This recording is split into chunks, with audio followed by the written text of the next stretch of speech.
Captain Marcus Blackwood's booming laughter echoes across the galley as he watches the small woman in the corner struggling to lift a heavy pot of stew. "Hey, Cookie, maybe try using both hands this time," he sneers to his officers, who chuckle obediently at their commanding officer's wit. But when she turns to face him, something metallic catches the fluorescent light near her left temple, a barely visible scar that runs in a perfectly straight line. Petty Officer Rodriguez, who is reaching for his coffee mug, suddenly freezes. Mid-motion, his hand starts trembling as his eyes lock onto that precise mark, and the mug slips from his fingers, shattering against the steel floor. His voice comes out as barely a whisper. "Holy Mother of God... Your phantom." Preparing and narrating this type of story took us long efforts and hard work. So if you are enjoying the story, please consider subscribing to our channel. Meet Elena Vasquez, 34 years old, compact build, shoulder-length black hair usually tucked under a standard Navy cooking cap. She wears the same white galley uniform as every other cook aboard the USS Meridian, her sleeves rolled up to reveal forearms that seem surprisingly toned for someone who supposedly spends her days stirring soup and preparing meals for 3,000 sailors. She moves through the massive ship's kitchen with quiet efficiency, never drawing attention to herself, never speaking unless spoken to. To most of the crew, she's just another face in the galley, someone who serves food and cleans dishes, invisible and unremarkable. The USS Meridian is a Nimitz-class aircraft carrier currently positioned in the Mediterranean, serving as the flagship for the 6th Fleet. It's a floating city of steel and ambition, where hierarchy is everything and respect is earned through rank, position, and the ability to project authority. Captain Blackwood rules this domain with an iron fist and an ego to match. He's the type of commanding officer who believes that intimidation equals leadership, and he has a particular talent for finding the crew members he perceives as weak targets for his verbal abuse. Elena has been working in the galley for 8 months now, ever since she transferred aboard from what her paperwork lists as shore-duty administrative work.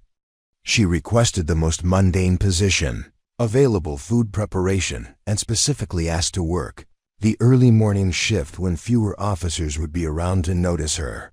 She keeps her head down, does her job efficiently, and has never once complained about the increasingly personal attacks that Captain Blackwood seems to enjoy directing her way. "I swear, Vasquez, did the Navy lower its standards while I wasn't looking?" Blackwood continues his routine harassment, loud enough for half the galley staff to hear. "I've seen civilians with better knife skills. Maybe we should transfer you to laundry duty where you can't hurt yourself with anything sharper than fabric softener." His junior officers laugh on cue, though some of them look uncomfortable with their captain's behavior. Elena doesn't respond, doesn't even look up from the vegetable she's cutting with mechanical precision. Each slice is exactly the same thickness, each cut perfectly straight, as if measured by an invisible ruler. The truth is that Elena Vasquez chose this position specifically because no one expects anything from a galley cook except decent food and the ability to stay out of the way. She requested assignment to the Meridian because it was supposed to be a routine deployment, 6 months of standard operations in calm waters, nothing that would require the skills she spent the last 2 years trying to forget. She thought she could blend in, serve her remaining time quietly, and transition to civilian life without anyone discovering what she used to do before she became just another anonymous face serving chow. Elena's hands tell a different story than her job description suggests. When she handles a knife, there's something almost surgical about her movements. She never looks at what she's cutting, yet every piece is identical. When loud noises echo through the ship, the slam of a hatch, the bang of dropped equipment, she doesn't flinch like most people. Instead, there's a split second where her entire body becomes perfectly still, as if she's listening for something specific in the chaos. And when she walks, despite her small stature, she moves with the kind of balanced precision that suggests someone who has spent years training their body to be a weapon. The other galley workers have noticed these little things, but never thought much about them. Maria Santos, who works the breakfast shift alongside Elena, has mentioned to friends that the new cook seems to know exactly where everything is in the kitchen without ever having to look for it. It's like she has eyes in the back of her head, Maria told her bunkmate one evening. And I swear she can hear conversations from 3 rooms away. Yesterday, I was whispering to Janet about my boyfriend problems, and Elena handed me a tissue before I even started crying. Chief Petty Officer Williams, who supervises the galley operations, has his own observations about Elena. She never calls in sick, never complains about extra shifts, and never makes the kinds of mistakes that new crew members typically make during their first months aboard ship. She works like someone who's been doing this for years, Williams confided to the supply officer. But her paperwork says she's fresh out of administrative duty. Something doesn't add up, but she does good work, so I don't ask questions. What none of them know is that Elena Vasquez used to be Gunnery Sergeant Elena Vasquez, 2nd Battalion, 3rd Marines, and before that, she was something even more specialized. For 6 years, she was part of an elite unit that didn't officially exist on any organizational chart. Her call sign was Phantom, and she was one of only 12 female Marines ever selected for the Marine Corps' most classified sniper program. She has 47 confirmed kills across 3 combat deployments, and her longest confirmed shot was 1,847 meters through a sandstorm in Helmand Province. The scar near her temple that Rodriguez noticed is from a piece of shrapnel that missed ending her career by less than an inch. She earned it during her final mission, when her spotter was killed and she had to hold a position alone for 14 hours, picking off enemy fighters who were trying to overrun a forward operating base. She saved 23 Marines that day, but the psychological cost was more than she could bear. When she returned stateside, she quietly requested transfer to non-combat duties, eventually ending up in administrative work, and finally asking for the most anonymous position she could find aboard a Navy ship, but Rodriguez remembers her from that day in Afghanistan. He was one of the Marines pinned down in that forward operating base, watching his friends die while waiting for backup that wasn't coming. He remembers the precision of the shots that started picking off the attackers, the impossible accuracy from distances that shouldn't have been possible. And he remembers the debrief afterward, when a female Marine with a fresh bandage on her temple was quietly escorted away by officers who told everyone present that they had never seen her and this conversation never happened. Now, 8 months later, Rodriguez is staring at that same scar on a woman, serving him scrambled eggs and trying to process the impossibility of what he's seeing.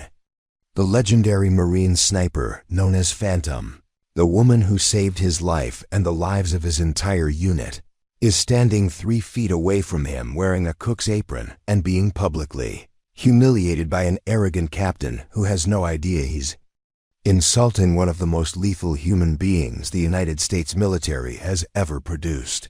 Captain Blackwood has made humiliating Elena Vasquez a daily ritual, and today's lunch service is no exception.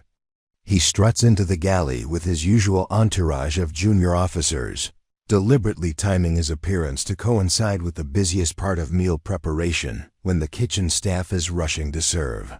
3,000 hungry sailors. His polished boots click against the non-slip flooring as he surveys the controlled chaos of the galley like a predator selecting prey.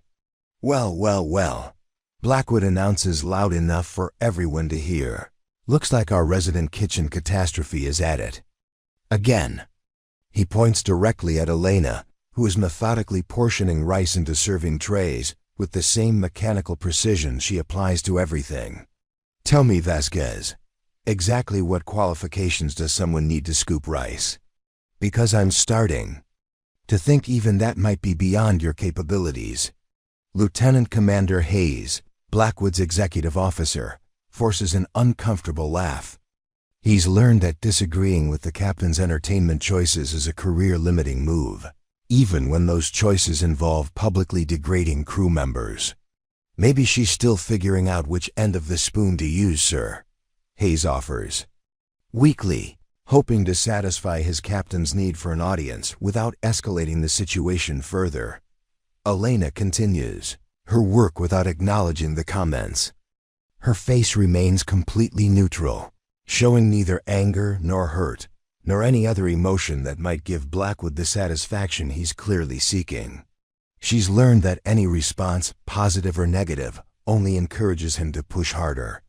So she becomes invisible, a ghost moving through her duties, while the captain performs his daily character assassination. You know what I think?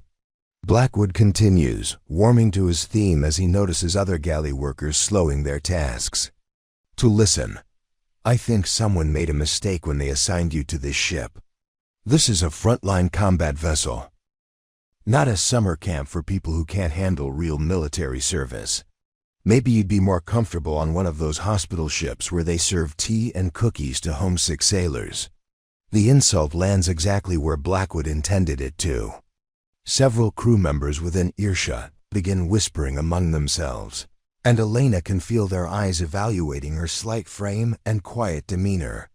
In the military, perception often becomes reality, and Blackwood's constant undermining of her competence is beginning to shape how others see her. She's aware that some of the younger sailors have started referring to her as the weak link. When they think she can't hear them, Chief Petty Officer Williams tries to defend his worker without directly contradicting his commanding officer. Sir, Vasquez has been performing her duties satisfactorily. Her food prep times are actually above average, and we haven't had any complaints about— Did I ask for your opinion, Chief? Blackwood cuts him off sharply. When I want to know about galley efficiency, I'll request a formal report. Right now I'm discussing the obvious fact that some people are better suited for civilian employment than military service. He turns his attention back to Elena, who has moved on to ladling soup into serving containers. Look at her, barely strong enough to lift that ladle. I bet she couldn't even handle a sidearm properly if her life depended on it. The irony of this particular insult would be lost on everyone except Rodriguez, who is standing near the coffee station and fighting the urge to either laugh or scream.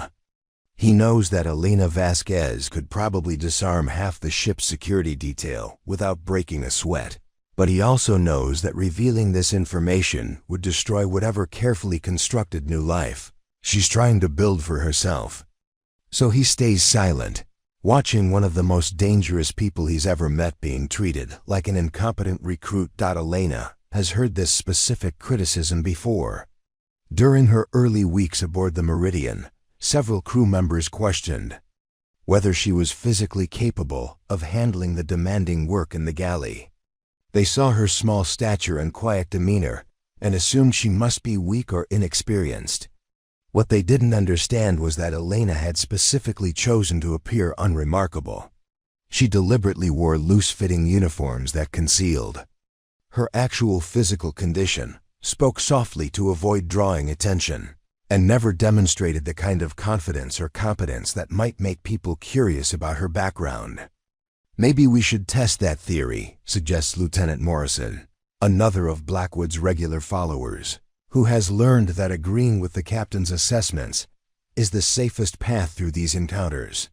See if she can even hold a weapon properly. Might be educational for everyone. Elena's knife pauses for just a fraction of a second over the vegetables she's cutting, but she recovers so quickly that only someone watching very carefully would notice.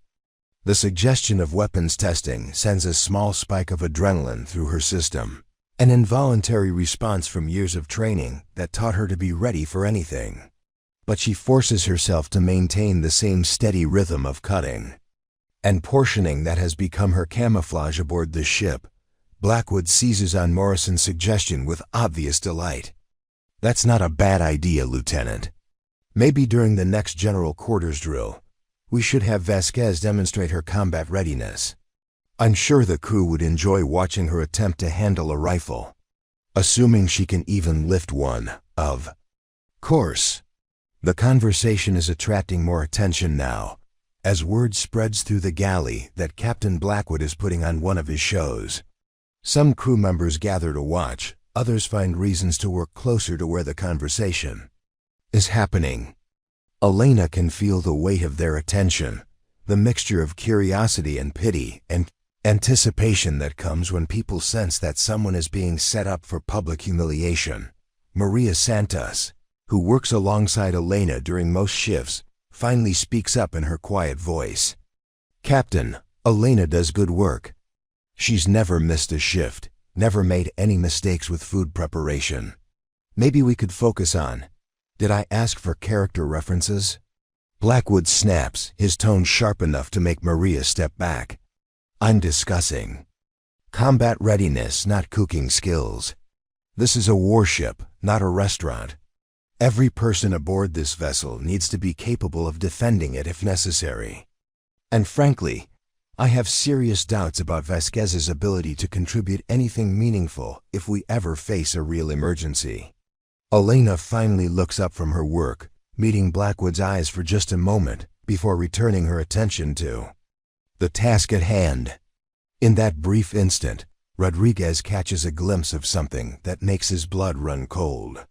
It's not anger or hurt or even resignation. It's the kind of cold, calculating assessment that predators make when they're deciding whether something is worth their attention. It's the look of someone who could end this entire conversation in ways that Blackwood couldn't even imagine, but who has chosen not to for reasons that have nothing to do with capability and everything to do with control. But the moment passes so quickly that Rodriguez wonders if he imagined it. Elena returns to her quiet efficiency, accepting Blackwood's abuse with the same patience she shows when dealing with difficult equipment or unreasonable deadlines.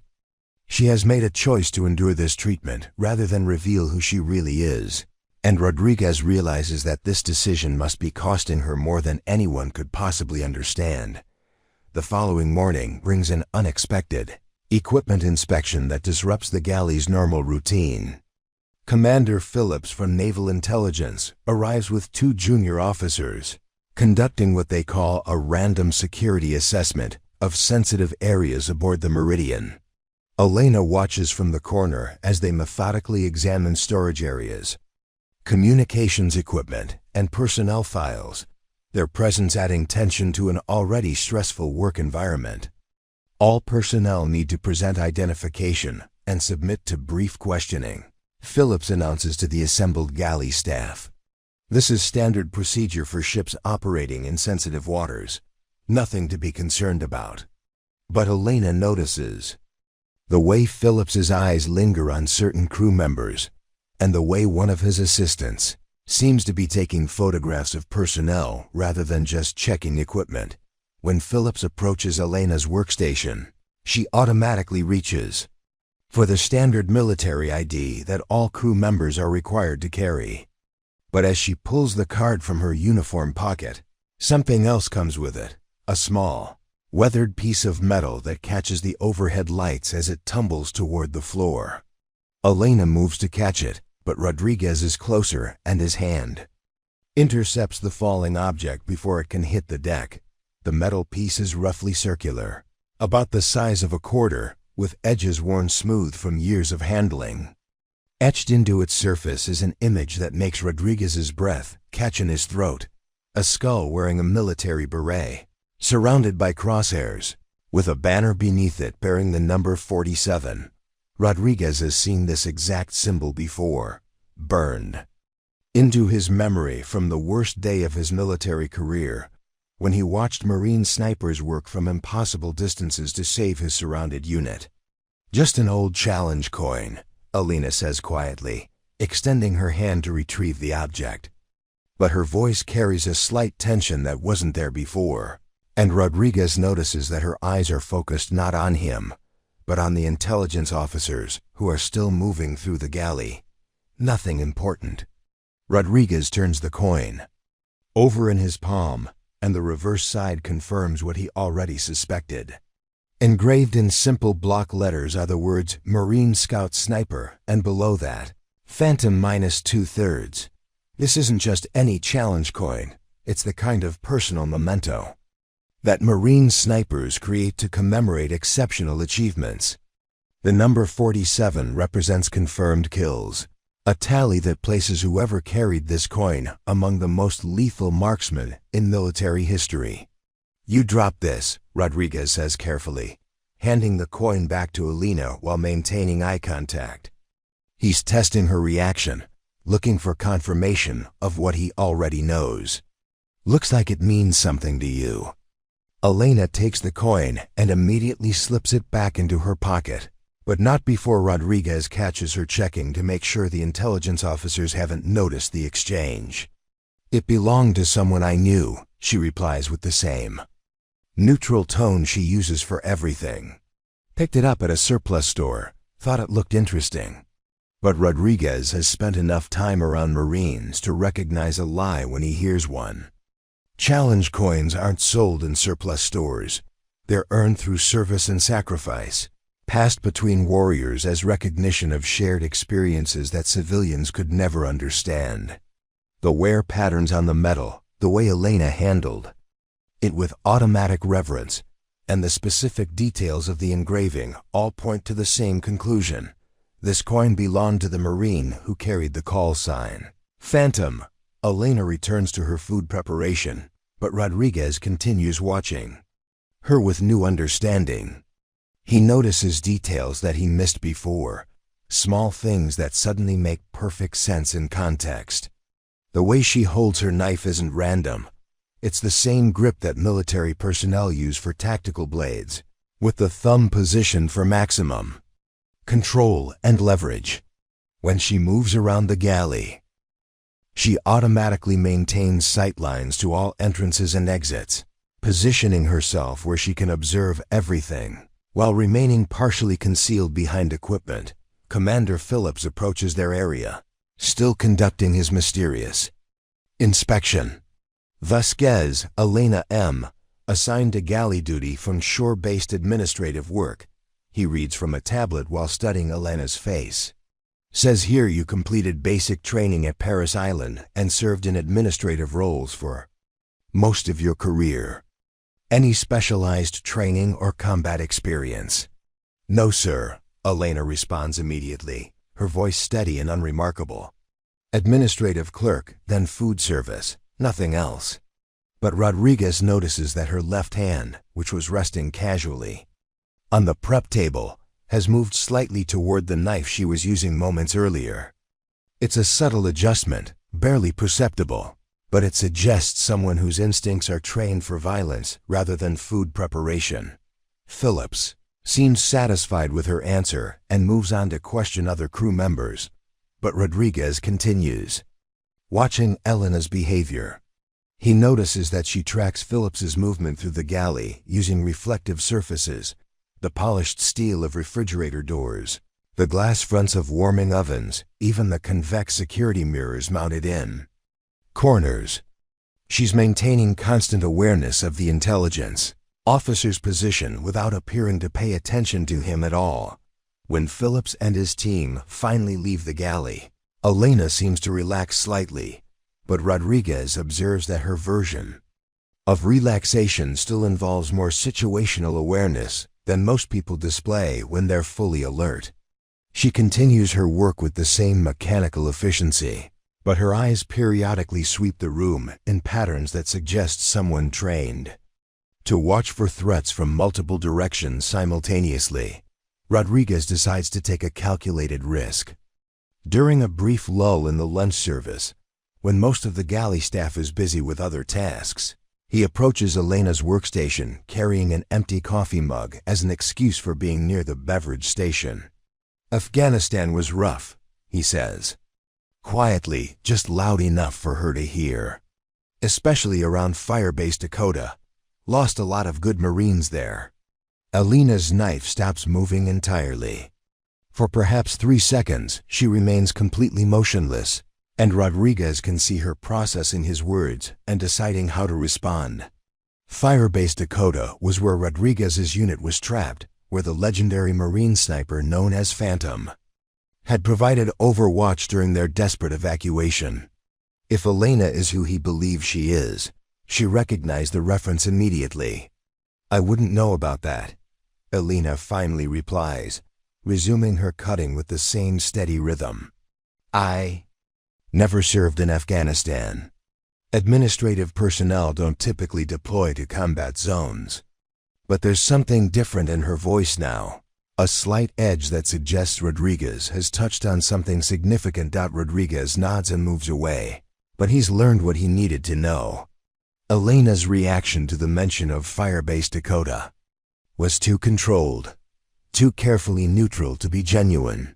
A real administrative clerk would have asked questions or shown curiosity about his military experience. Only someone who knew exactly what happened at Firebase Dakota would have reason to shut down the conversation so quickly and completely. As Rodriguez returns to his duties, he realizes he's facing an impossible situation. The woman serving him lunch is almost certainly the Marine sniper who saved his life 3 years ago, but she's clearly gone to extraordinary lengths to hide that identity.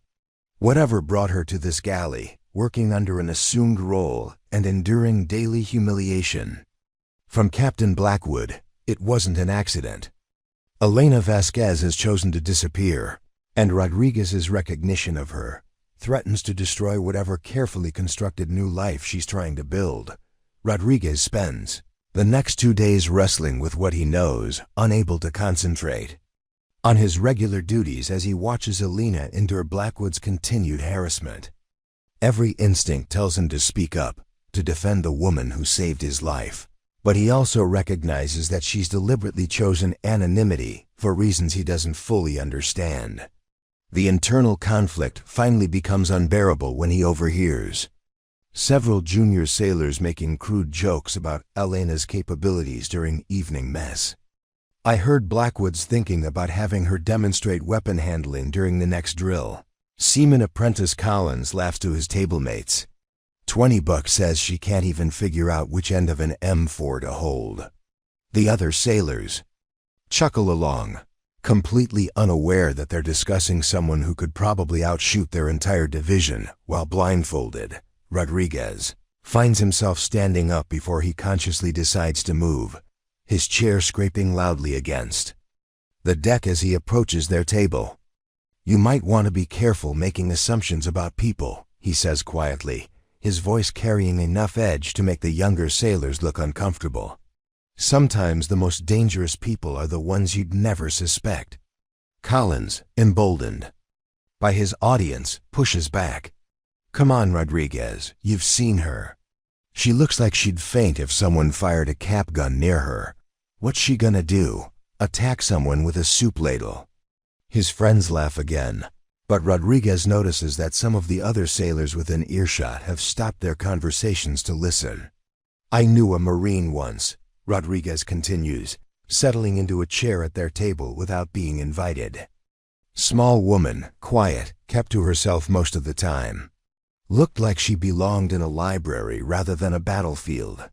Some of the guys in my unit used to make jokes about her, wondered why she was even deployed with us.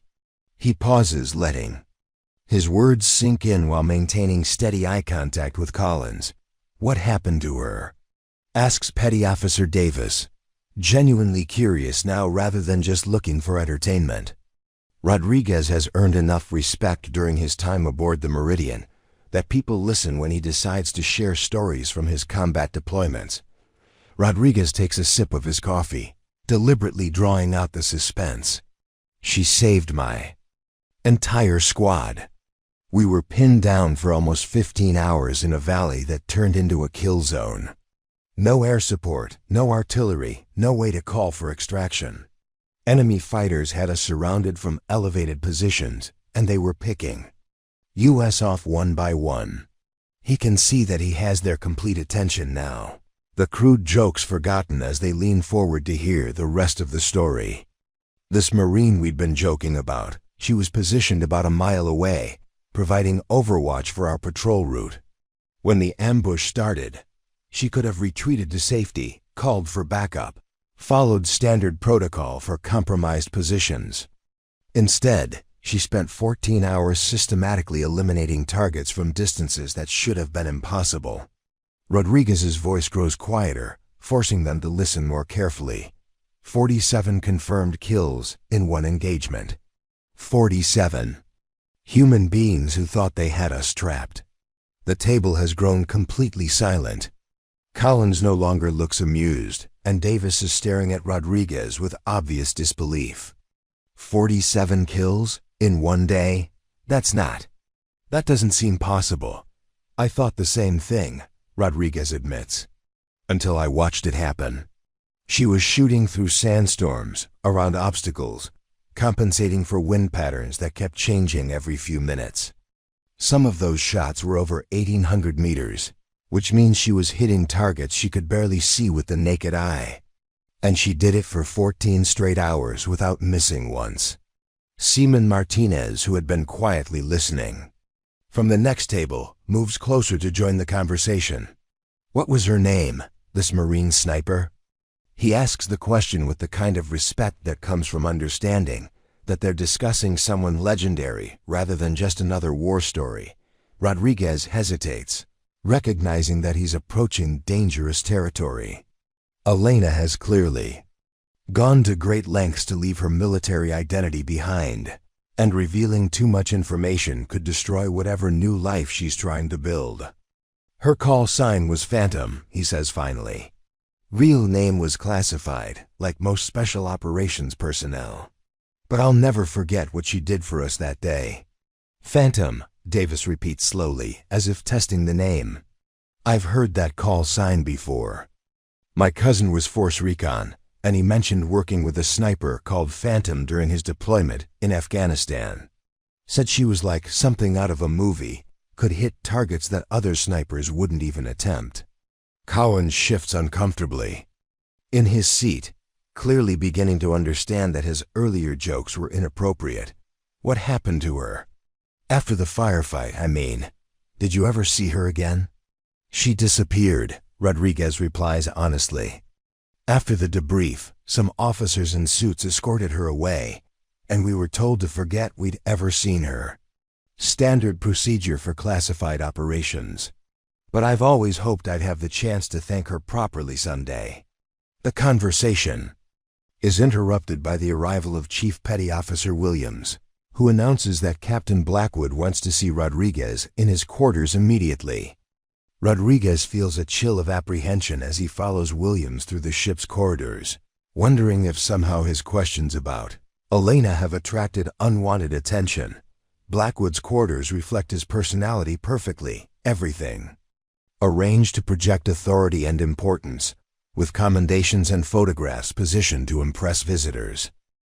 The captain gestures for Rodriguez to take a seat while finishing a phone conversation. That seems to involve criticizing someone's performance on another vessel. Rodriguez, Blackwood begins after ending his call.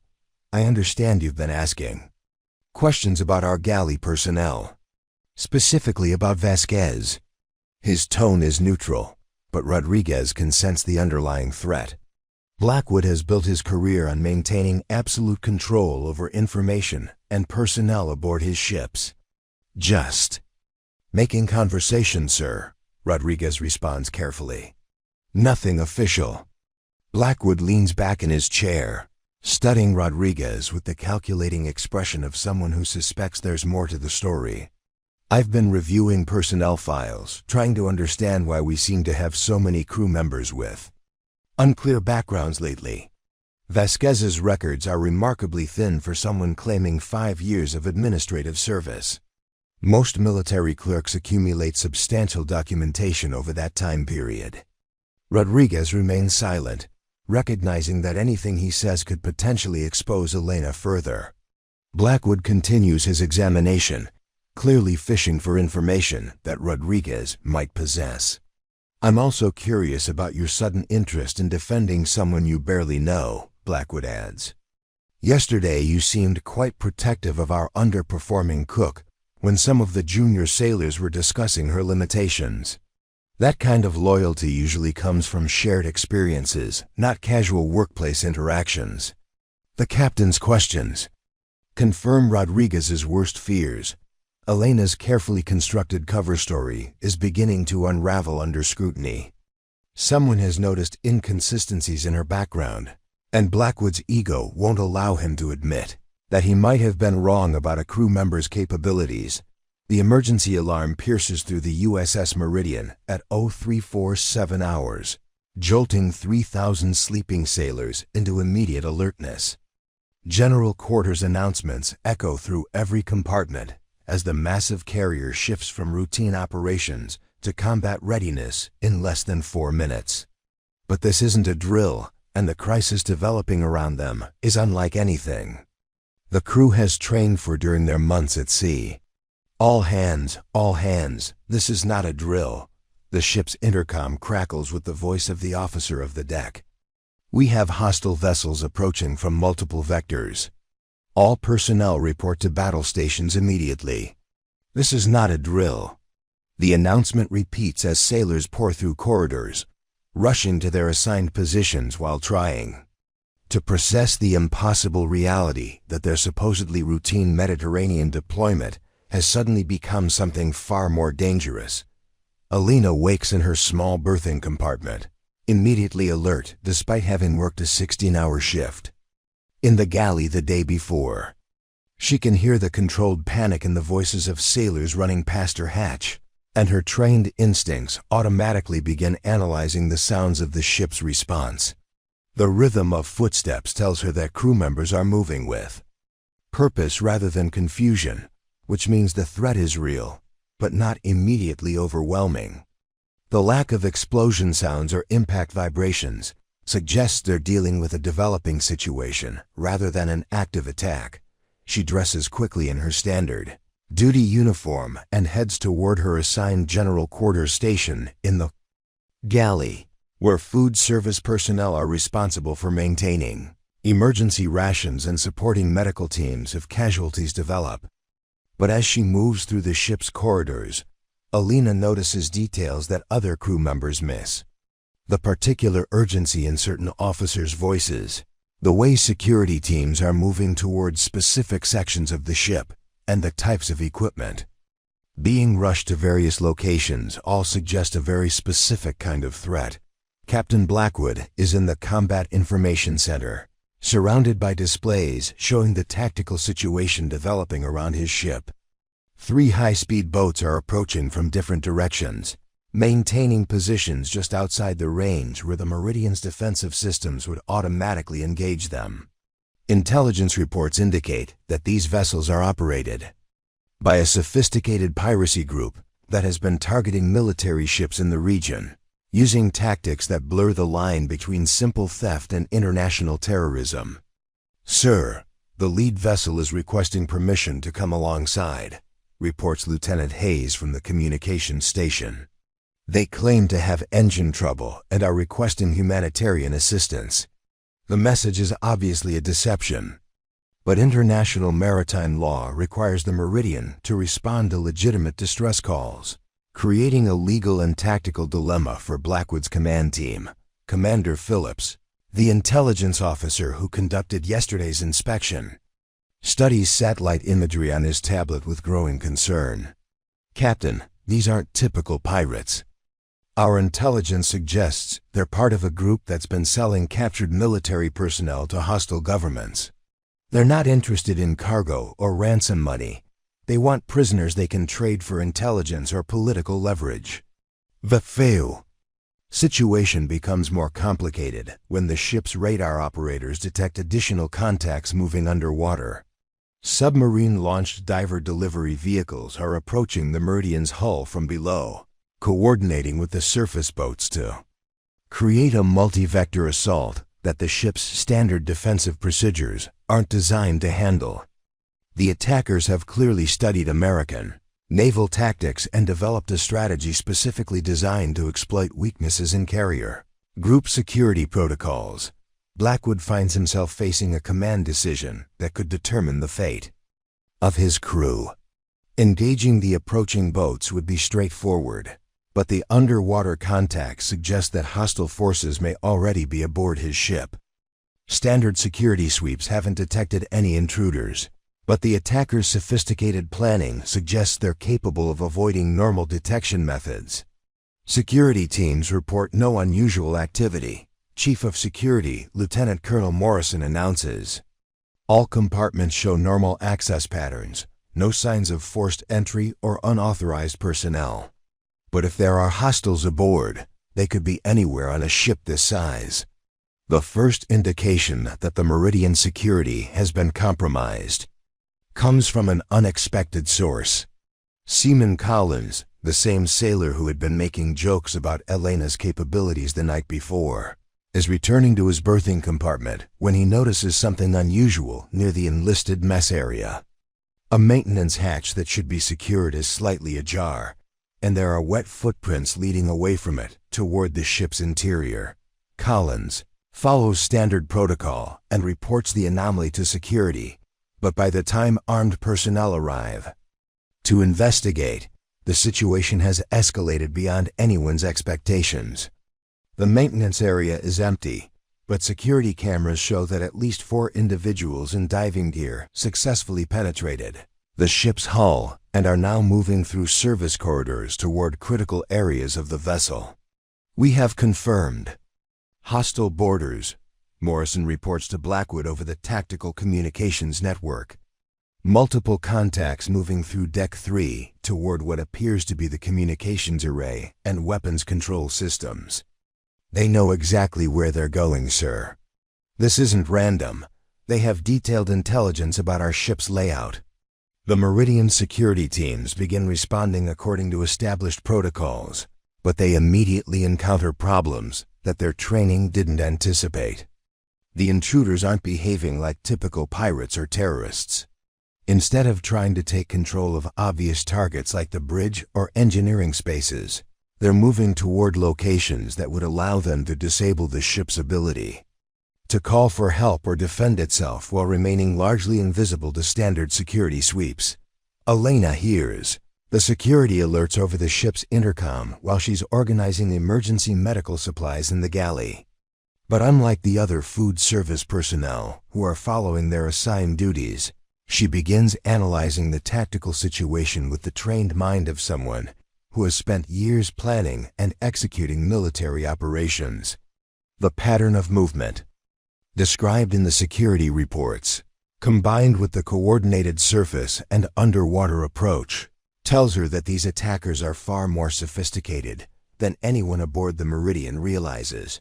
The crisis deepens when security teams attempting to corner the intruders discover that their opponents are using tactics specifically designed to counter American military responses. Smoke grenades create confusion in narrow corridors. Noisemakers disguise movement patterns, and the attackers demonstrate knowledge of the ship's internal communication systems that allows them to monitor security responses in real time. They're always one step ahead of us, Morrison reports with growing frustration. Every time we move to intercept, they've already shifted to a different area. It's like they can predict our tactical responses before we make them. What Morrison doesn't understand is that the attackers have studied American naval security procedures extensively, preparing specifically for this type of operation. They know that carrier security teams are trained to respond to external threats and conventional boarding actions, not to opponents who can move through the ship's infrastructure like ghosts while maintaining coordinated communication with surface support vessels. Elena listens to the increasingly frantic security communications while maintaining her assigned position in the galley, but her mind is processing information in ways that none of the other food service personnel could comprehend. The pattern of the intruders' movement, the timing of their actions, and the specific targets they're avoiding all point to a tactical approach that she recognizes from her years of studying enemy insurgent techniques in Afghanistan. They're not trying to take control of the ship, she mutters to herself, causing Maria Santos to look up from the medical supplies they're supposed to be organizing. They're setting up for extraction.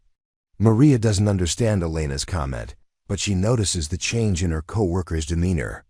Elena is no longer moving with the careful invisibility that has characterized her behavior for the past 8 months. Instead, she's displaying the kind of focused intensity that suggests someone analyzing a complex tactical problem in real time. The security reports continue to flow through the ship's communication system, painting an increasingly desperate picture of a cat-and-mouse game that the Meridian's defenders are losing. The intruders have successfully disabled 3 separate communication arrays, compromised the ship's ability to coordinate with nearby vessels, and established positions that allow them to monitor security team movements while remaining effectively invisible themselves. Elena recognizes the tactical signature immediately. These aren't pirates or typical terrorists. They're operating with the precision and coordination of a military special operations unit. The way they're moving through the ship, the targets they're selecting, and their ability to stay ahead of security responses all indicate professional training at the highest levels. Galley personnel, remain at your stations and prepare for possible medical emergencies, Chief Williams announces over the local intercom. Security teams are handling the situation, but we need to be ready to support casualty treatment if necessary. But Elena knows that the security teams aren't handling the situation at all. They're responding to a conventional boarding action, while facing opponents who are using asymmetric warfare tactics, specifically designed to neutralize traditional military responses. The attackers aren't trying to hold territory or establish control. They're creating chaos and confusion, while accomplishing objectives that the Meridian's defenders haven't even identified yet. She closes her eyes and reconstructs the tactical situation based on the security reports she's been monitoring. 4 confirmed intruders, possibly more, moving through service corridors and maintenance areas rather than main thoroughfares. They've targeted communication systems first, then moved toward areas that would give them access to navigational controls and defensive systems. But they're not trying to take control of these systems. They're simply disabling them. The realization hits Elena like a physical blow. The intruders aren't trying to capture the ship or steal equipment. They're setting up conditions for their surface support vessels to board safely and extract specific high-value targets. The entire operation is designed to kidnap key personnel while leaving the Meridian crippled but functional, creating a hostage situation that would be nearly impossible for American forces to resolve without risking massive casualties. "Maria," Elena says quietly, "I need you to find Chief Williams and tell him that the attackers are preparing for extraction, not conquest. They're going to try to take prisoners off this ship." Maria stares at Elena with obvious confusion. "How could you possibly know that? And why should Chief Williams listen to anything someone in food service?" Elena doesn't answer the question directly, but she's already moving away from her assigned station toward the galley's communication terminal. She needs to contact the security teams with information that could save lives, but she also knows that revealing her tactical knowledge will destroy the careful anonymity she's maintained for 8 months. The decision becomes easier when she hears Lieutenant Colonel Morrison's voice over the security channel, reporting, that the intruders have successfully penetrated the ship's personnel database and are accessing crew records. They're not just preparing for random prisoner extraction. They're selecting specific targets based on their intelligence value. "Security Team Alpha, we've lost contact with the personnel manning Communications Array Charlie," Morrison reports with barely controlled frustration. "Repeat, we have crew members missing from their assigned stations. This is no longer just a security breach. We're dealing with active personnel capture." Elena realizes that she's out of time for careful consideration. The attackers are already beginning to take prisoners, and the ship's security teams are still operating under assumptions that will get more people captured or killed. She needs to act immediately, even if it means exposing everything she's worked to keep hidden. She activates the galley's emergency communication link to the Combat Information Center, knowing that her words will be heard by Captain Blackwood and his senior staff. "CIC, this is Galley Station 7. The hostile boarders are operating under special operations protocols for personnel extraction. They're not trying to control the ship, they're preparing to evacuate with captured crew. Members. There's a moment of silence before Blackwood's voice responds with obvious irritation. Galley Station 7, you are not authorized to provide tactical analysis. Return to your assigned duties immediately. Elena ignores the order and continues. Transmitting. Sir, the movement patterns indicate they're establishing overwatch positions to cover extraction routes. They'll use captured personnel as human shields during withdrawal to prevent defensive fire. Standard security responses will result in casualties among our own crew. Who is this? Blackwood demands. Identify yourself immediately. Before Elena can respond, Rodriguez's voice cuts through the communication channel. Captain, you need to listen to her. She knows what she's talking about. The unexpected support from Rodriguez gives Elena the confidence to continue. The intruders are using classic asymmetric extraction tactics. They've disabled communications to prevent coordination, accessed personnel records to identify high-value targets, and positioned themselves to control exit routes. They're preparing for a fighting withdrawal that will maximize casualties among defenders while protecting their captured assets. Commander Phillips, who has been monitoring the exchange from the intelligence station, suddenly speaks up. Captain, the analysis matches classified profiles of enemy special operations units that have been operating in this region. Whoever is providing this information has access to tactical knowledge that isn't available to standard Navy personnel. Elena knows that Phillips's comment will raise questions about her background that she won't be able to answer without revealing everything. But the tactical situation is deteriorating too rapidly for her to worry about personal consequences. More crew members are being captured while the ship's security teams continue to respond inappropriately to the threat they're facing. CIC. Recommend immediate implementation of close-quarters battle protocols with emphasis on precision engagement. Elena continues. These opponents are trained to exploit standard military responses. They'll use captured personnel as shields and create crossfire situations that force defenders to choose between pursuing attackers and protecting hostages. The communication channel falls silent as Blackwood and his staff process Elena's assessment. She can imagine the confusion in the Combat Information Center as they try to reconcile tactical analysis that clearly comes from someone with extensive military training with the fact that it's being provided by a galley worker who officially has no combat experience whatsoever. Preparing and narrating this type of story took us long efforts and hard work. So if you are enjoying the story, please consider subscribing to our channel. Elena realizes that providing tactical advice from them galley isn't enough to prevent the disaster unfolding throughout the ship. The security teams are still operating under conventional protocols, while facing opponents who have clearly studied American naval responses and developed countermeasures for every standard procedure. She can hear in Morrison's increasingly desperate radio traffic that more crew members are being captured, and the intruders are successfully establishing the conditions they need for a fighting withdrawal.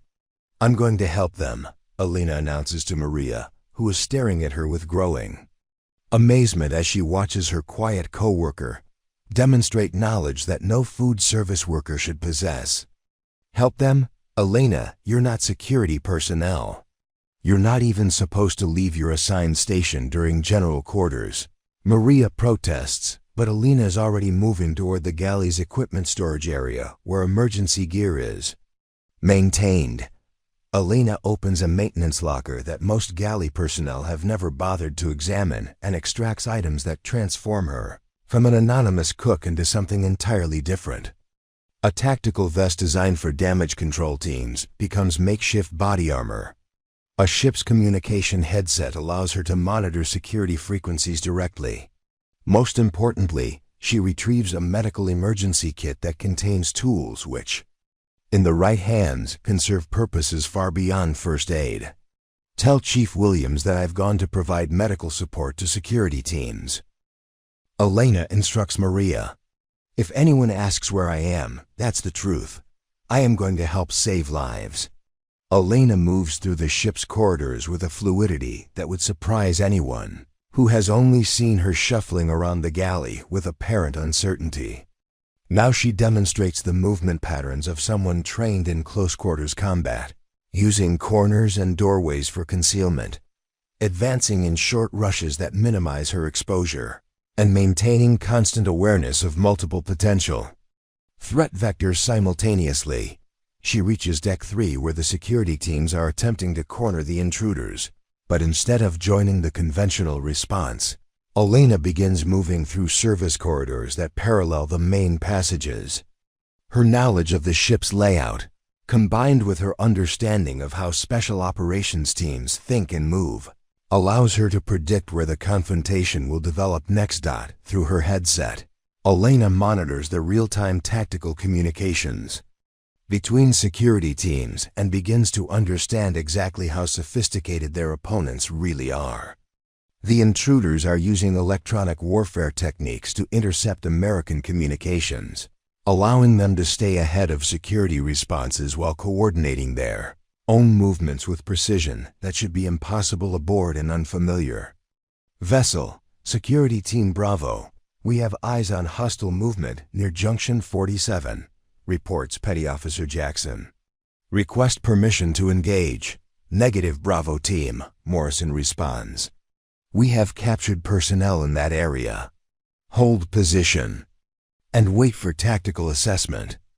Elena realizes that the security teams are being paralyzed by exactly the situation she predicted. The intruders are using captured crew members as human shields, creating scenarios where any aggressive action by defenders risks killing innocent Americans.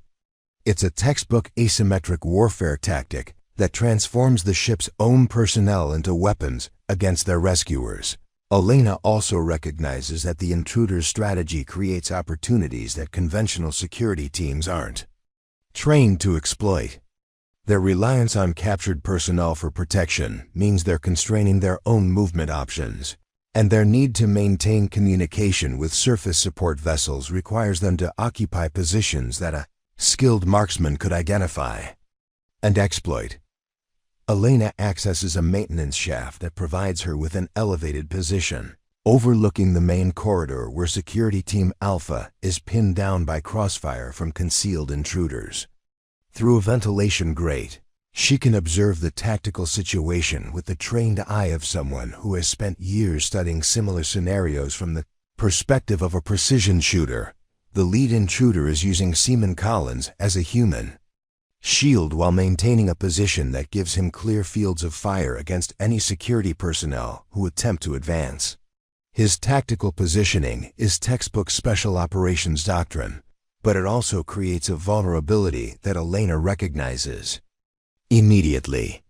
The angle at which he's holding Collins exposes approximately 6 inches of his right shoulder, creating a target that would be impossible for most marksmen, but routine for someone with Elena's training and experience.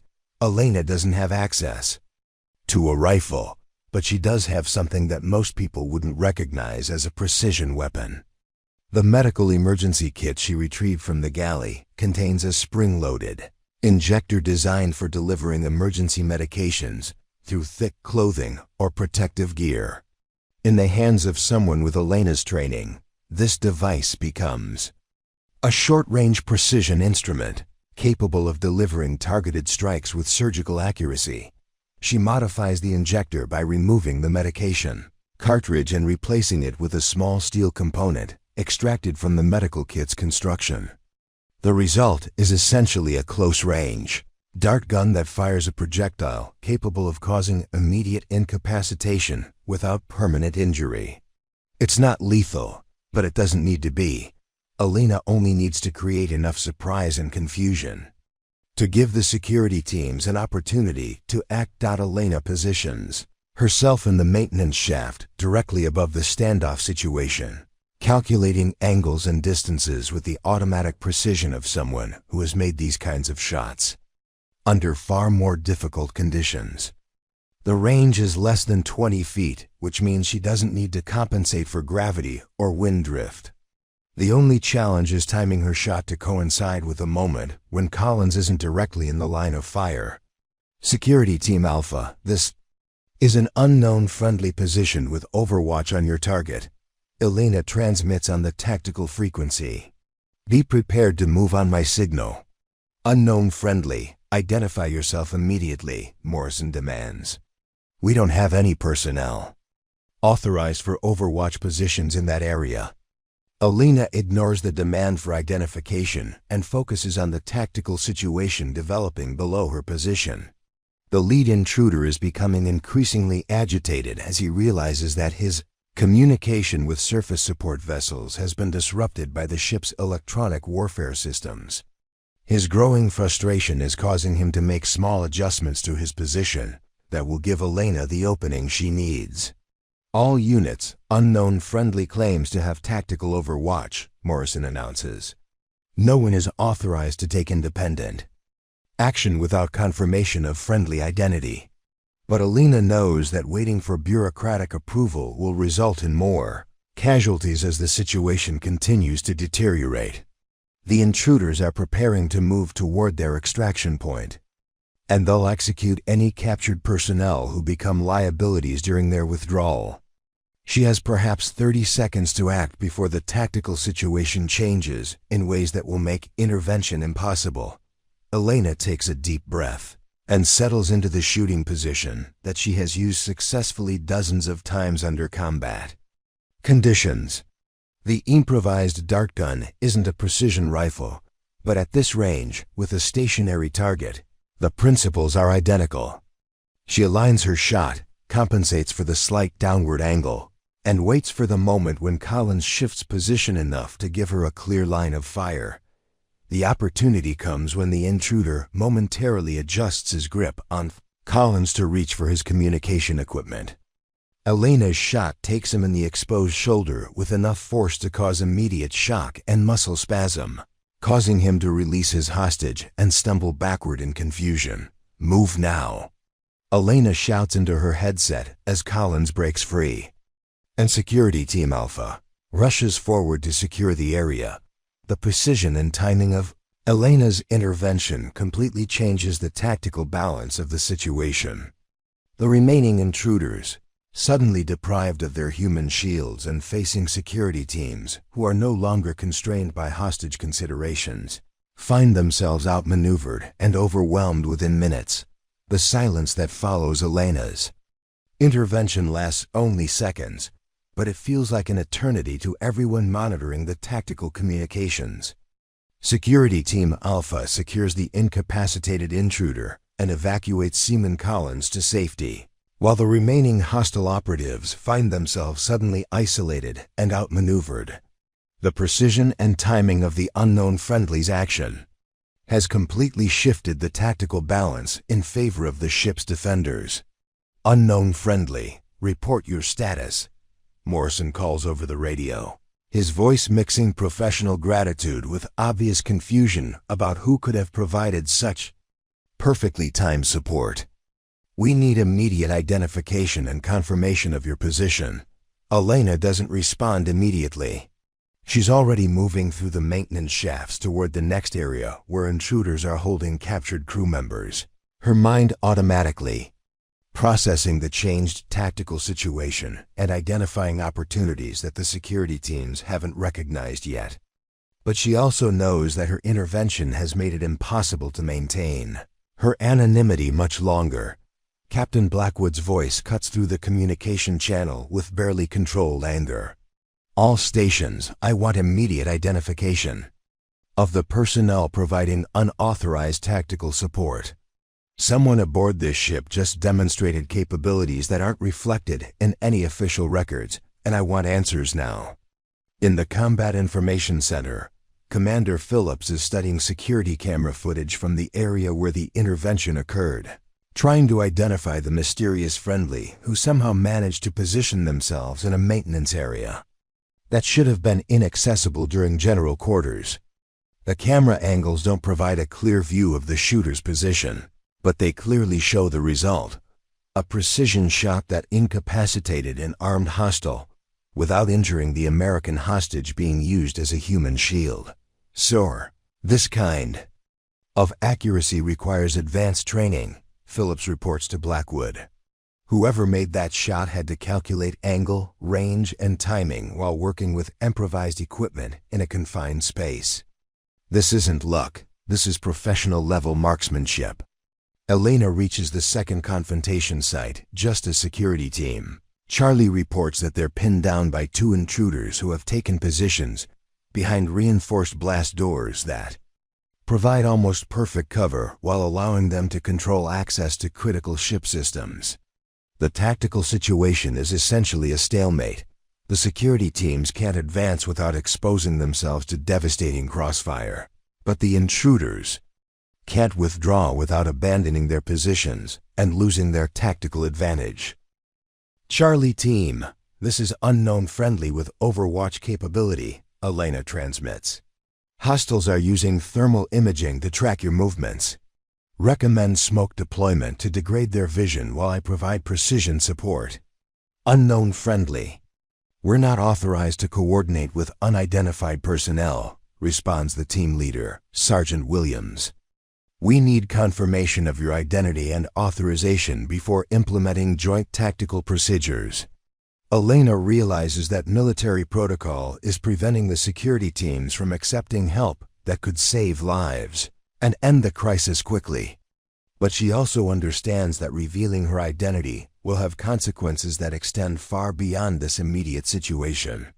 Once people know who she really is, her carefully constructed new life will be impossible to maintain. The decision is made for her when she hears Petty Officer Davis's panicked voice over the radio.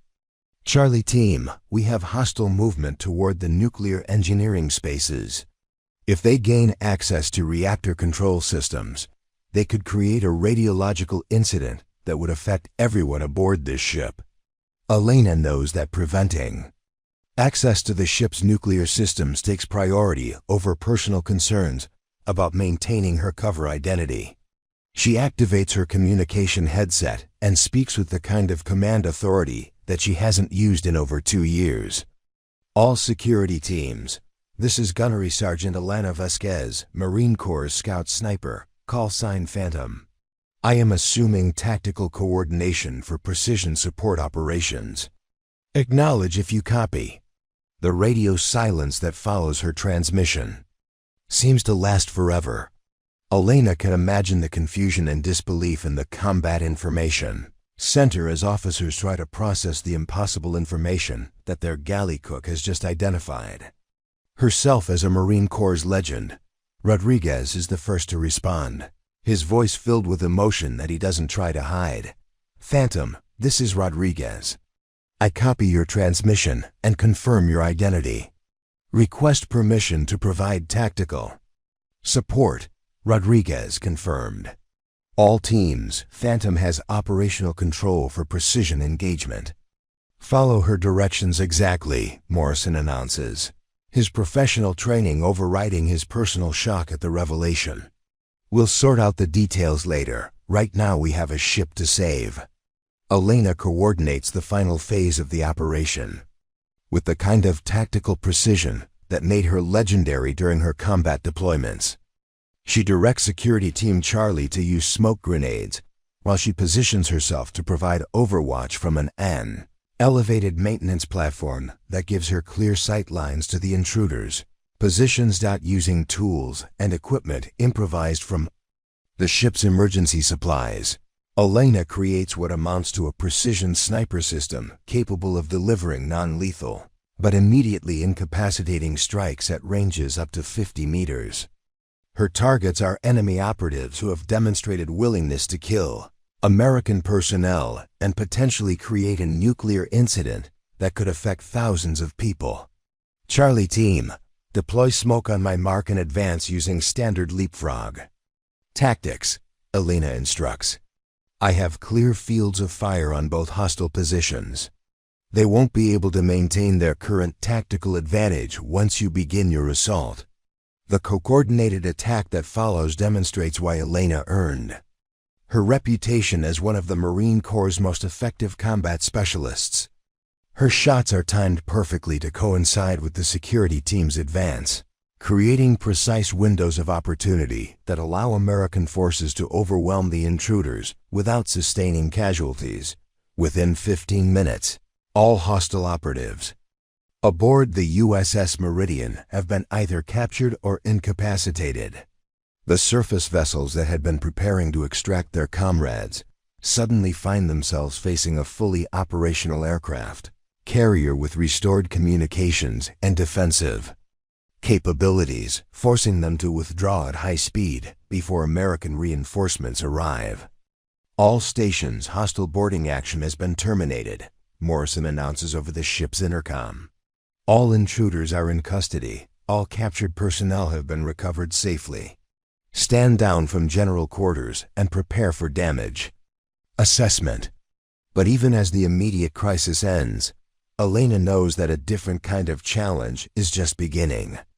Her identity as Phantom is now known to everyone aboard the ship, and the questions that will follow are going to be much more difficult to answer than the tactical problems she just solved.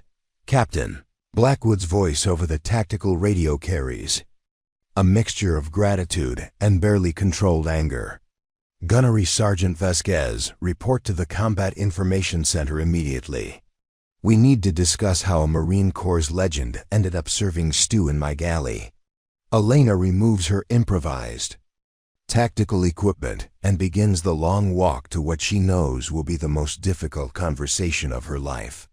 She's saved the ship and its crew, but she's also destroyed the anonymity that allowed her to escape from the memories and expectations that came with being one of the most effective killers the American military has ever produced. As she moves through the ship's corridors, Elena notices that word of her identity is already spreading among the crew.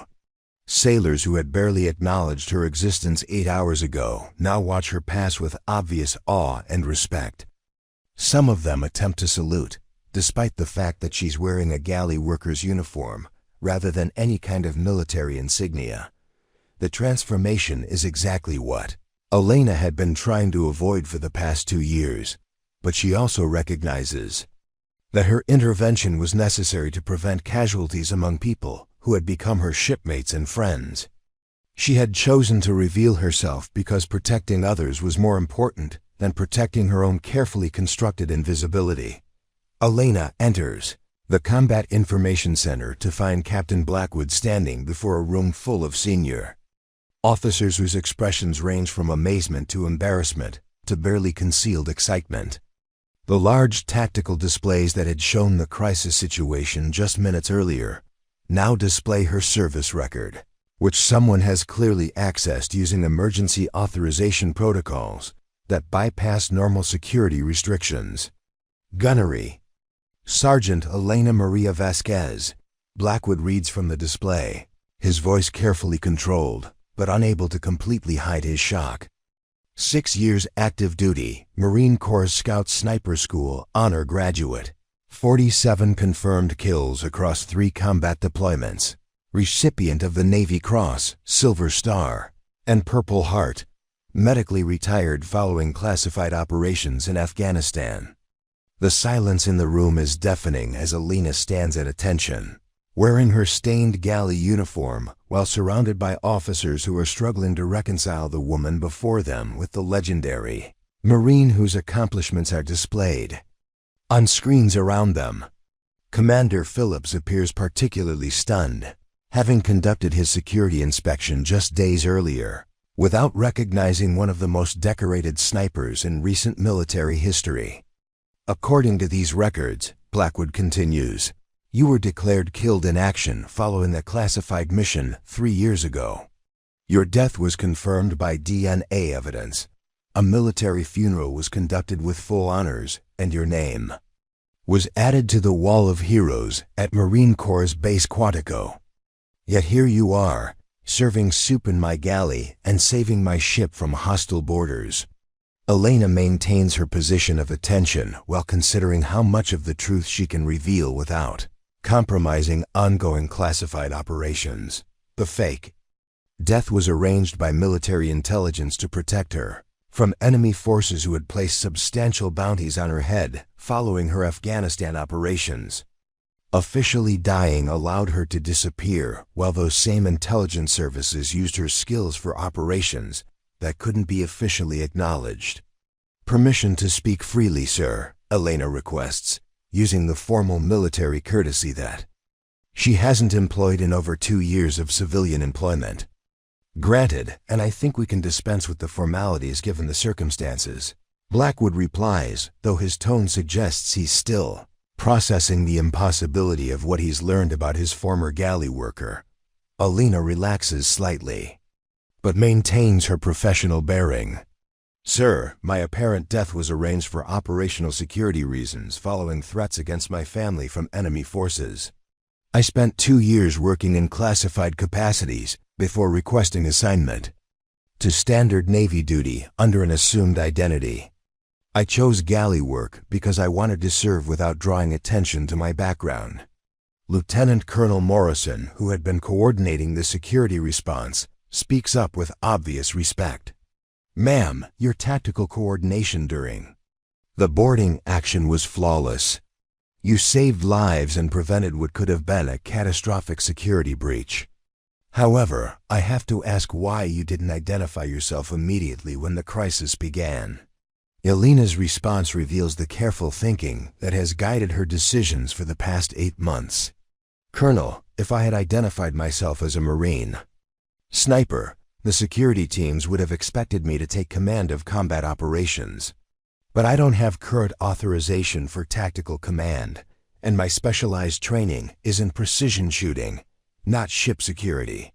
One provided support in the way that would be most effective while minimizing command confusion."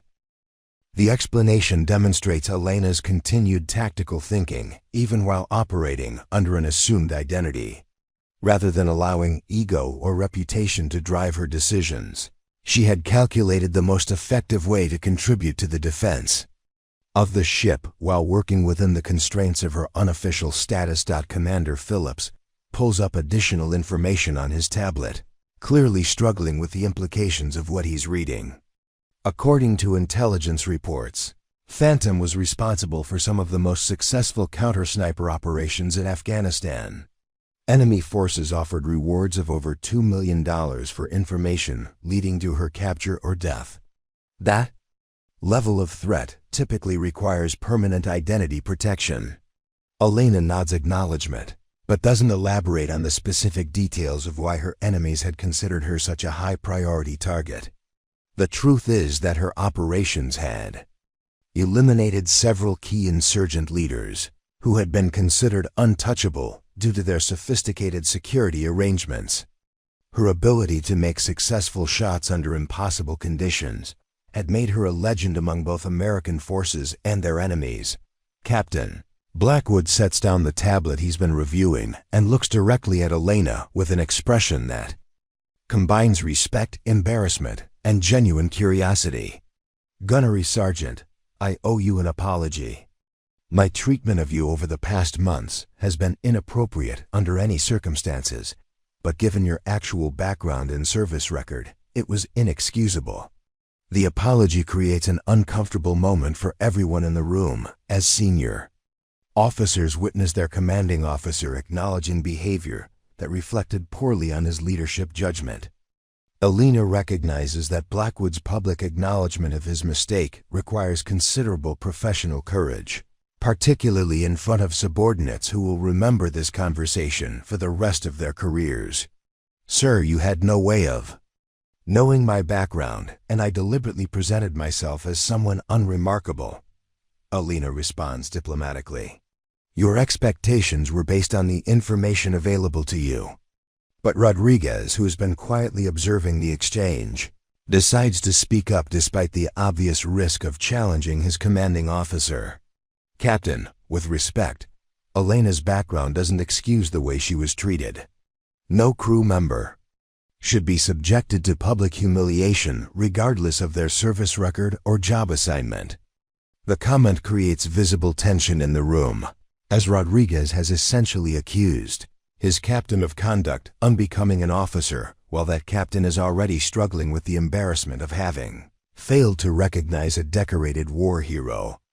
But Rodriguez's willingness to defend Elena publicly demonstrates the respect she has earned from enlisted personnel who witnessed her daily behavior rather than just her combat record. Elena realizes that Rodriguez's defense of her character is potentially more valuable than any official recognition of her military achievements. During her 8 months aboard the Meridian, she had worked to prove herself through consistency, reliability, and quiet competence rather than through displays of special abilities or references to past accomplishments. Rodriguez makes a valid point, Elena says carefully. But more importantly, this situation demonstrates that every crew member aboard this ship has value that might not be immediately apparent. The sailor you think is unremarkable might have experiences or capabilities that could prove crucial in unexpected circumstances.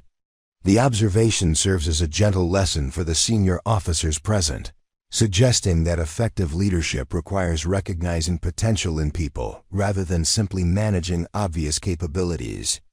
Elena's comment also deflects attention from the specific mistakes in her treatment toward broader principles of personnel management that everyone can support. Lieutenant Hayes, who had often participated in the casual mockery of Elena's apparent limitations, appears visibly uncomfortable as he processes the reality of how wrong his assessments had been. "Ma'am, on behalf of all the officers who didn't show you appropriate respect, I want to apologize. We should have recognized your contributions regardless of your job assignment." Elena appreciates the sentiment, but also recognizes that apologies, while important for restoring professional relationships, don't address the larger questions about her future status aboard the ship. Her cover identity has been completely compromised, and she can't simply return to serving soup while everyone knows she's one of the most lethal individuals the American military has ever produced. Commander Phillips introduces the question that everyone has been avoiding. "Gunnery Sergeant, what are your intentions regarding your service status? With your identity revealed, there may be opportunities for reassignment to positions that better utilize your specialized training and experience." The question forces Elena to confront the decision she's been avoiding for the past 2 years. She joined the Navy under false pretenses because she wanted to serve without the expectations and responsibilities that come with her reputation as Phantom. But that anonymity is no longer possible, and she needs to decide whether she wants to return to the kind of work that made her legendary or continue pursuing the quiet, unremarkable life she had chosen as Elena Vasquez.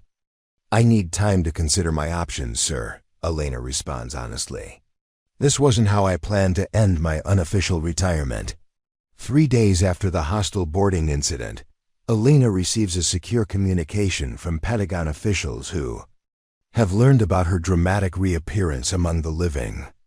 The message, delivered through Captain Blackwood's private channels, contains offers that would have seemed impossible just a week earlier: immediate reinstatement to active duty with promotion to Master Sergeant, assignment to Marine Corps' Special Operations Command, and access to classified programs that could utilize her unique combination of skills and experience. Elena studies the official documents while sitting in her small berthing compartment, surrounded by the modest belongings that have defined her life as an anonymous galley worker. The contrast between the Pentagon's generous offers and her current circumstances seems almost surreal, but she recognizes that accepting these opportunities would mean abandoning the principles that led her to seek anonymity in the first place. "They want me back because of what happened during the boarding action," Elena explains to Rodriguez, who has become her closest confidant since her identity was revealed. "But that's exactly why I left Special Operations in the first place. Every success creates expectations for more dramatic missions, more impossible shots, more situations where people's lives depend on my ability to kill other human beings." Rodriguez listens carefully, understanding that Elena is processing decisions That will affect the rest of her life. During their conversations over the past 3 days, she has shared details about her post-military experience that help explain why she chose such an extreme form of self-imposed exile from her former profession. After Afghanistan, they wanted me to train other snipers, lead classified missions, become the face of Marine Corps' precision shooting programs, Elena continues.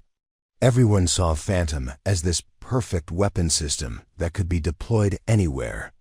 American interests needed protection, but they never asked what it cost me personally to be that weapon.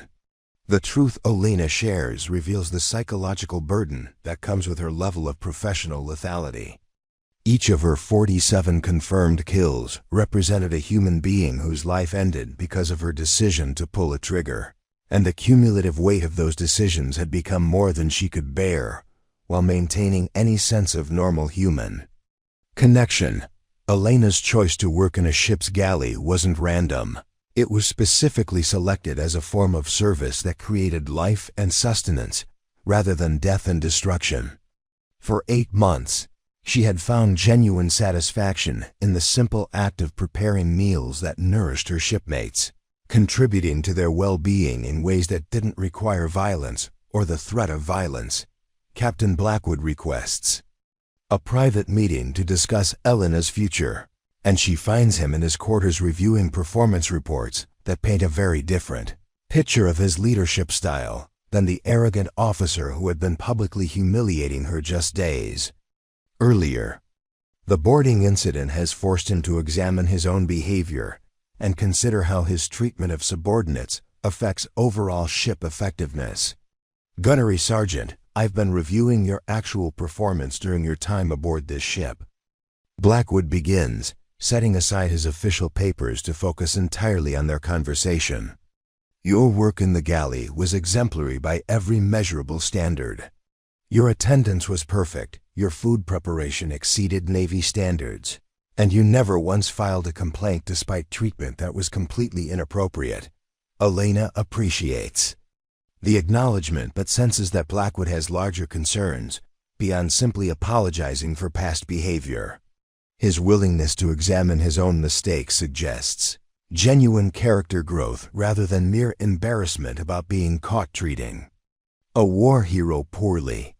Sir, I chose galley duty because I wanted to serve without attention or special recognition, Elena explains. The work itself was satisfying because it contributed to crew welfare without requiring the specialized skills that defined my previous career. Blackwood nods thoughtfully before presenting his proposal. I understand your desire for anonymity, but given what's happened, that's no longer realistic. However, I'd like to offer you a position that might provide some middle ground. We need someone to oversee ship security training and emergency response protocols. It would utilize your tactical expertise while allowing you to remain aboard this vessel in a support rather than combat role. The offer demonstrates Blackwood's recognition that Elena's value extends far beyond her reputation as a sniper.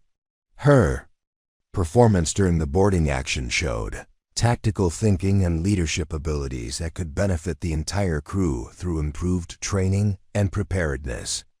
But Elena realizes that accepting any official recognition of her special capabilities would inevitably lead to expectations for increasingly demanding assignments.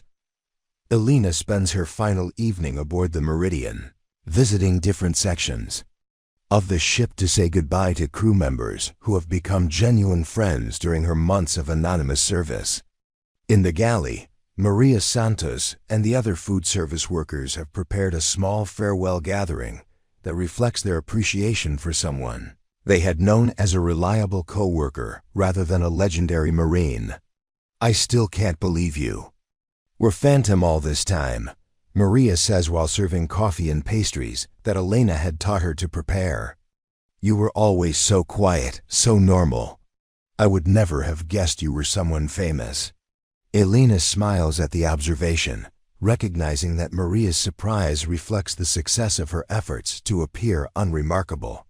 The best part of working here was being normal, Elena responds honestly. For 8 months, I was just Elena who helped with food prep and never caused any problems. That was exactly what I needed. The conversation reveals Elena's appreciation for the simple human connections she had formed while working in anonymity. Without the burden of her reputation as Phantom, she had been able to develop friendships based on shared daily experiences, rather than awe for her combat accomplishments. These relationships had provided a kind of healing that no amount of official recognition could match. Rodriguez approaches Elena privately to express gratitude that goes beyond their shared military experience. "You didn't just save my life in Afghanistan," he tells her. "You saved all of us again during the boarding action.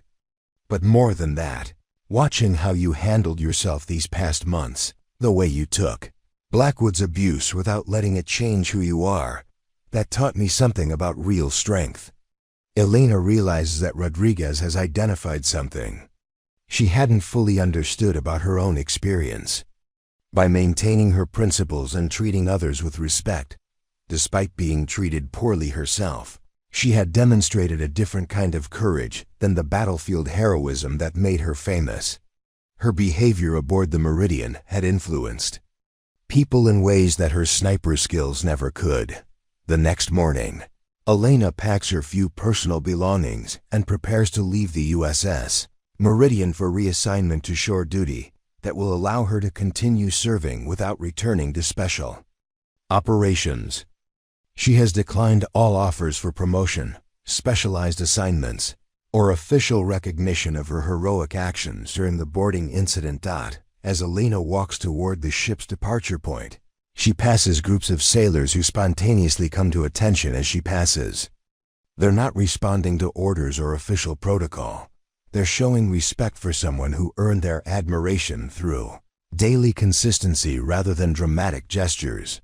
The recognition comes from people who understand that true character is revealed through how someone behaves when they think no one important is watching. Chief Petty Officer Williams approaches Elena with a small package wrapped in plain brown paper. "This is from the galley crew," he explains. "Something to remember us by." Inside the package is a simple military challenge coin bearing the ship's insignia, with a personal inscription, "To Elena, thank you for showing us that heroes come in all forms." Elena accepts the gift with genuine emotion, understanding that this recognition from her coworkers means more to her than any official military decoration ever could. These people had known her as a person rather than as a reputation, and their respect was based on daily observations of her character rather than knowledge of her combat record. As Elena boards the transport vessel that will take her to her next assignment, she knows that she'll continue serving in whatever capacity allows her to help others without becoming a symbol or legend. Her experience aboard the Meridian has taught her that there are many ways to protect and serve, and that sometimes the most important contributions come from people who never seek recognition for their efforts. The USS Meridian resumes its deployment, with improved security protocols and a crew that has learned valuable lessons about recognizing the potential in every shipmate. Elena's brief reappearance as Phantom will become part of ship's lore, but her 8 months of quiet service in the galley will be remembered as an equally important example of how true heroes serve wherever they're needed most. 6 months later, Elena finds herself assigned to Naval Support Activity Bahrain, working as a logistics coordinator in what appears to be another deliberately unremarkable position. She has requested assignment to supply chain management, overseeing the flow of equipment and provisions to ships operating throughout the Persian Gulf. To most observers, she's simply another mid-level administrator ensuring that vessels receive necessary supplies on schedule. But Elena's approach to logistics work reflects the same attention to detail and strategic thinking that made her legendary as a Marine sniper. She identifies inefficiencies in supply chains that other coordinators miss, predicts equipment failures before they occur, and ensures that critical materials reach their destinations exactly when needed. Her quiet competence gradually earns the respect of colleagues who have no idea about her combat background. The impact of Elena's time aboard the USS Meridian continues to ripple outward in ways she never anticipated. Rodriguez has been promoted to Chief Petty Officer and now uses Elena's example when training junior sailors about the importance of treating all crew members with respect, regardless of their apparent status or capabilities. His leadership style emphasizes recognizing potential in everyone rather than making assumptions based on first impressions. Captain Blackwood has undergone his own transformation, implementing new policies aboard the Meridian that explicitly prohibit the kind of public humiliation he had directed at Elena. His experience with discovering a war hero among his galley staff has made him acutely aware of how much damage inappropriate leadership behavior can cause to both individuals and overall unit effectiveness. I learned that every person under my command deserves respect and professional treatment, Blackwood explains during a leadership seminar he now conducts for other commanding officers. The moment you start assuming someone has nothing valuable to contribute, you've failed as a leader. Some of the most important people in your organization might be the ones you notice least. Maria Santos has taken over many of Elena's former responsibilities in the Meridian's galley and frequently tells new crew members about the quiet cook who turned out to be one of the most decorated Marines in recent history. Her stories emphasize Elena's daily kindness and reliability rather than her combat achievements, helping to establish a culture where people are valued for their character rather than their credentials. Elena's decision to continue serving in anonymous roles has inspired other veterans who struggle with the transition from high-profile military careers to civilian life. Word has quietly spread through veteran networks about a legendary Marine who chose to find meaning through simple service, rather than seeking positions that would capitalize on her fame and reputation. Commander Phillips, now serving at the Pentagon, includes Elena's story in briefings about the value of recognizing talent that doesn't always announce itself through traditional channels. Her example has influenced recruitment and retention policies that focus on identifying people whose contributions might be overlooked by conventional assessment methods. 3 years after the USS Meridian incident, Elena receives an unexpected visitor at her office in Bahrain. Rodriguez, now serving aboard a destroyer in the same region, has requested permission to meet with her during his shore leave. He carries with him a letter signed by over 200 current and former crew members of the Meridian. "We wanted you to know that what you taught us goes way beyond what happened during the boarding action," Rodriguez explains as he hands Elena the letter. "You showed us that real strength comes from how you treat people when you think no one important is watching. That lesson has affected how all of us approach our jobs and our relationships with other people." Elena reads through messages from sailors who credit her example with helping them become better leaders, better teammates, and better people. The letters describe specific instances where crew members chose kindness over cruelty, patience over frustration, and service over self-promotion, because they remembered how Elena had conducted herself during her months of anonymous work.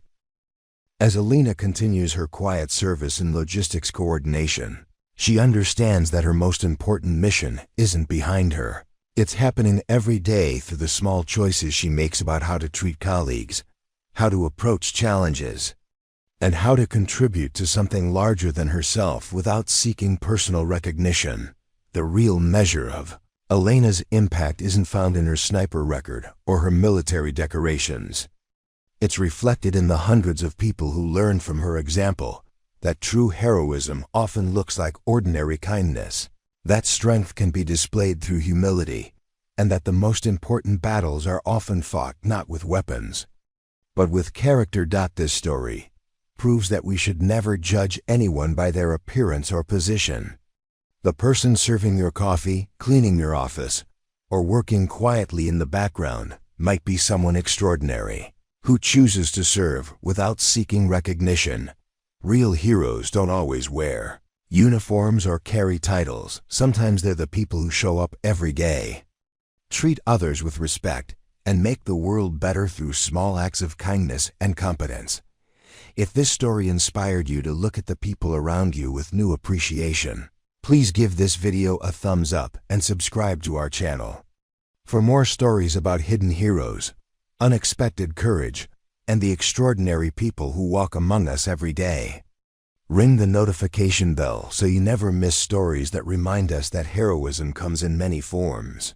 And sometimes the most powerful people are those who choose not to show their power. What do you think?